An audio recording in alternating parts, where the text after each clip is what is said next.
में प्रथम चरण का मतदान एक सप्ताह बचा हुआ है। सभी पार्टी अपने स्तर पर तैयारी कर रही है। सुहेलदेव पार्टी कैसे तैयारी कर रही है, कितना जनता के बीच, कितने दिन तक जनता के बीच पहुंचे और क्या कुछ मुद्दा रहा, कैसे उन लोग पे डिसीजन हुआ, बात करें। सर, सभी पार्टियां तैयारी कर रही है और एक हफ्ते बाद मतदान होने पहले चरण का। जनता के बीच आप जा रहे हैं, जनता क्या कुछ आपसे बातें कर रही है, मुद्दा आपका क्या है, किस तरह का डिस्कशन होगा? देखिए, हमारी पार्टी हमेशा चुनावी मूड में रहती है।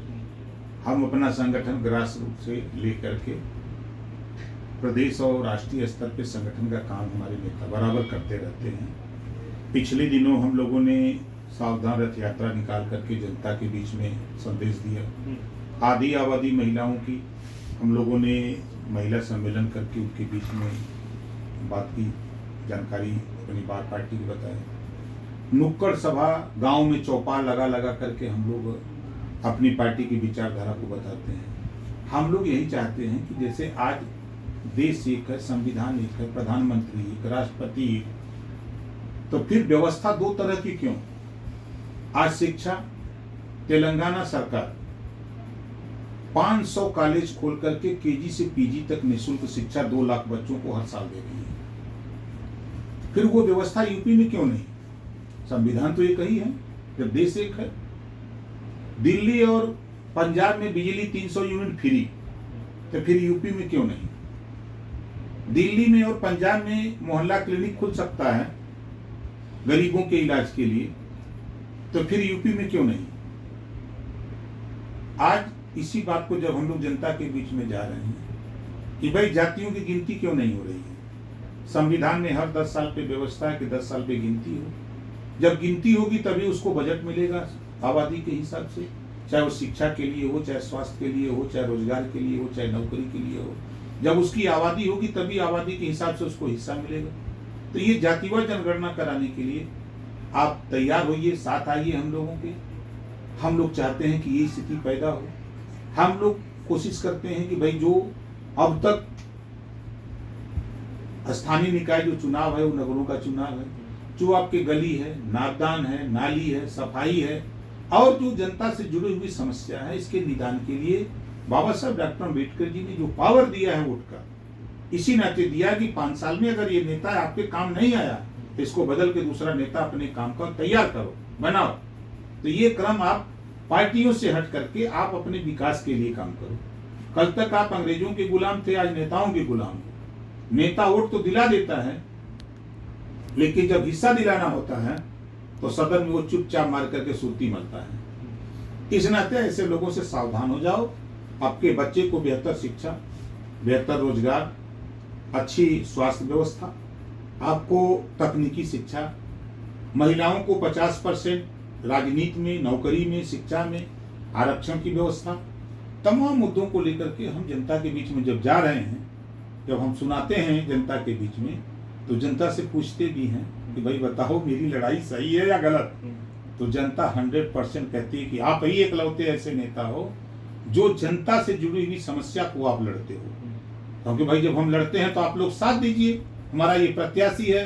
कल मैं था आपके पिहानी में, हरदोई नगर पालिका है, नगर परिषद है, और मैंने जब वहां पूछा एक चौराहे पर कम से कम 2000 लोग थे, तो लोगों ने हाथ उठा के स्वागत किया। हमने कहा जब अगर हमारे विचार अच्छे हैं, लड़ाई अच्छी है, तो हमारी प्रत्याशी डॉक्टर सुनीता रघुवंशी है, इसका चुनाव चिन्ह छड़ी है और गांधी जी ने छड़ी उठा करके देश को आजाद करा दिया। आप छड़ी पर मोहर लगाओ और मैं आपको गारंटी के साथ कह रहा हूं कि आने वाले दिनों में उत्तर प्रदेश में हम सरकार बना के दिखाएंगे और बना करके हम इन सब चीजों को लागू करने का काम करेंगे। चूंकि आप बता रहे हैं जनता के बीच आप जाते हैं, जनता से डिस्कशन भी होता है अपने मुद्दे को लेकर, लेकिन जमीनी स्तर की अगर बात करें और जब बात लखनऊ के अगर विधानसभा सदन में आती है तो बात आधी कट के चली आती है, लेकिन जमीनी पर जो नेता है जो जाते हैं, खासकर आपके नेता है और आप जाते हैं, वहाँ के मुद्दे को यहाँ तक नहीं पहुँचा पाते हैं। लेकिन उस मुद्दे को कैसे आप हाईलाइट करते हैं, कैसे? देखिए, कई माध्यम, एक तो आप माध्यम, एक सोशल मीडिया माध्यम, एक मैगजीन और प्रिंट मीडिया, तीसरा सबसे बड़ा मुद्दा कि हमारे नेता गांव में चौपाल लगा करके इस बात को बताते हैं। उनको बताते हैं कि ये चीज हम लोग लड़ रहे हैं, आप हमारा साथ दीजिए, तो वहां अपना नेता भी बनाते हैं उस गांव में, वार्ड में, नगर में। तो बना करके हम गांव से लेकर के नगर तक अपना संगठन बेहतर कर रहे हैं। कोशिश हमारी हो रही है कि हम लोग एक अच्छा प्रदर्शन करें। पहले चरण में जब मतदान होंगे 4 तारीख को, तो आप अपने आप को कहाँ देख रहे हैं? कितने प्रत्याशी आपकी जीत हासिल कर रहे हैं? कितनी वोट बैंक आपके खामे में आएगी? देखिए, अकेले हम 11 नगर पंचायत जीतते हैं अकेले। इस बार नई सीटें बनी और बेहतर प्रदर्शन होगा। जैसे मार्टिनगंज नई बनी, 100% हम वहाँ जो भी लड़ेगा हम ही से लड़ेगा। नई बनी है रतसर, 100% लोग मान गए हैं कि ये जीत जाएंगे, लोग हम ही से लड़ रहे हैं, चाहे जो लड़े। वही हाल देवरिया की, लार की है।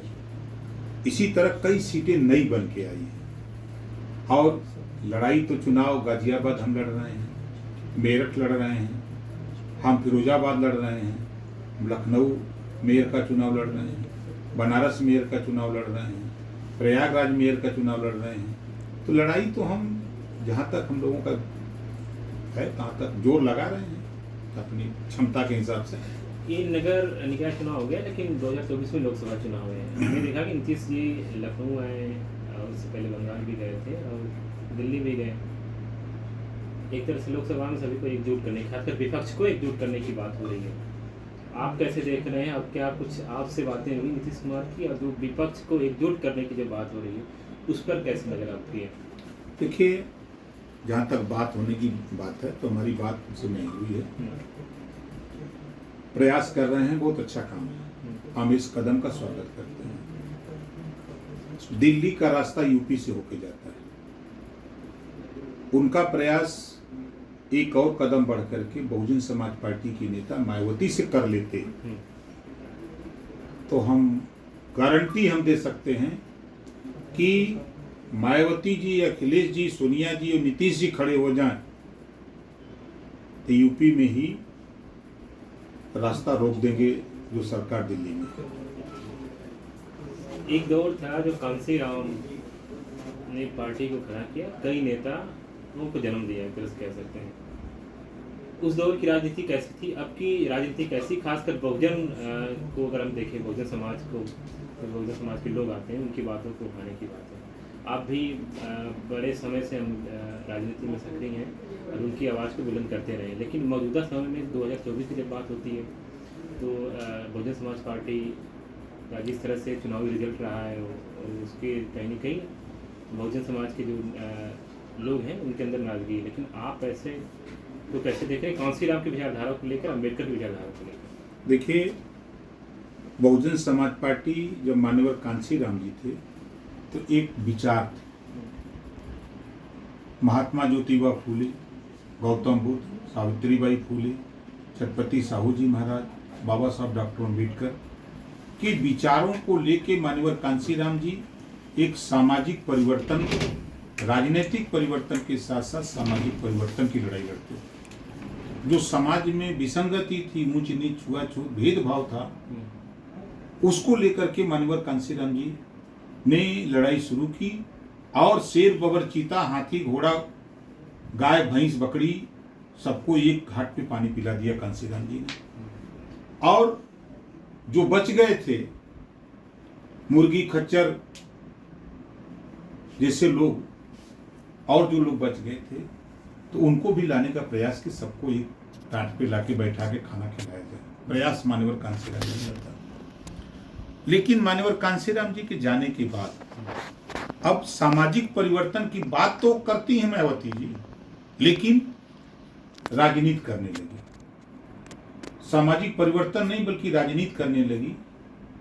और राजनीति में वो लड़ाई बंद हो गई जो गौतम बुद्ध जी के विचार थे, जो महात्मा ज्योतिबा फूले के विचार थे, जो सावित्रीबाई फूले की सोच थी, जो बाबा साहब डॉक्टर अम्बेडकर की सोच थी।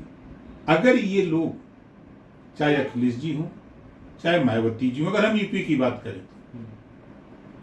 तो ये लोग बात तो करते हैं लेकिन अलग क्यों लड़ते हैं? अगर ये समाज का हक चाहते हैं, हिस्सा दिलाना चाहते हैं, अमन चैन लाना चाहते हैं, परिवर्तन लाना चाहते हैं, तो दोनों मिल क्यों नहीं जाते? दोनों एक दूसरे के दुश्मन क्यों बने बैठे हैं? मान्यवर कांसीराम जी से सीख लें। कांसीराम जी ने पहले ही मुलायम जी से गठबंधन करके दिखाया कि देखो ये करो। फिर ये लोग प्रयास किए तो फिर अलग क्यों भाग जाते हो? एक साथ मिलकर लड़ो, और लड़ करके सामाजिक परिवर्तन की लड़ाई में जो पीछे हैं, आरक है, अर्कवंशी है, बंजारा है, बहेलिया है, खंघार है, नाई है, गूढ़ है, पाल है, प्रजापति है, चौहान है, भर है, जोल्हा है, दुनिया, अंसारी है, साईं है, दर्जी है, फकीर, तमाम ऐसी जातियां हैं। उनको भी आगे ले आओ, उनको भी सामाजिक, आर्थिक, राजनीतिक, सांस्कृतिक क्षेत्रों में उनको हिस्सा दिलाओ। जब पावर होगा तब है ना। आपस में लड़ करके दो के झगड़े में तीसरे का लाभ। इन दोनों की लड़ाई में तीसरा मजा ले रहा है। क्योंकि बीजेपी ने राष्ट्रपति दिया, दो राष्ट्रपति दिया, और उसके प्रधान पे आने वाले समाज को। ओम प्रकाश जी से मैं ये जानना चाहूँगा कि प्रधानमंत्री के तौर पर किस समाज को देखना चाहेंगे जो लीड करे, खासकर लंबे समय से जो चीज़ें रही हैं उसको खत्म करने की, खासकर लीडर के तौर पर। कि हम मानवर कांसीराम जी का चेला है भाई, ठीक है ना।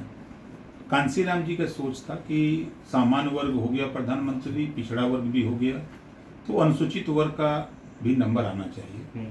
तो यूपी में उसके लिए बेहतर मायावती जी हैं, और मायावती जी कमरे से बाहर निकल करके इनको प्रयास करना चाहिए।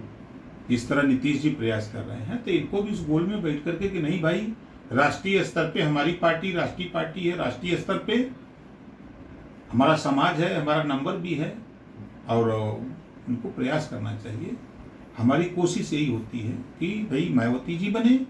अगर ये सबको पसंद नहीं है मायावती जी, तो मल्लिकार्जुन खड़गे भी कांग्रेस के नेता हैं, वो भी तो दलित, उन्हीं को बनाओ राष्ट्रीय स्तर पे एक नेता प्रोजेक्ट करो। ये हमारी अपनी ओपिनियन है। अगर ये नहीं तैयार होती है तो नीतीश जी के बेचारे टिमटिमा ही रहे हैं।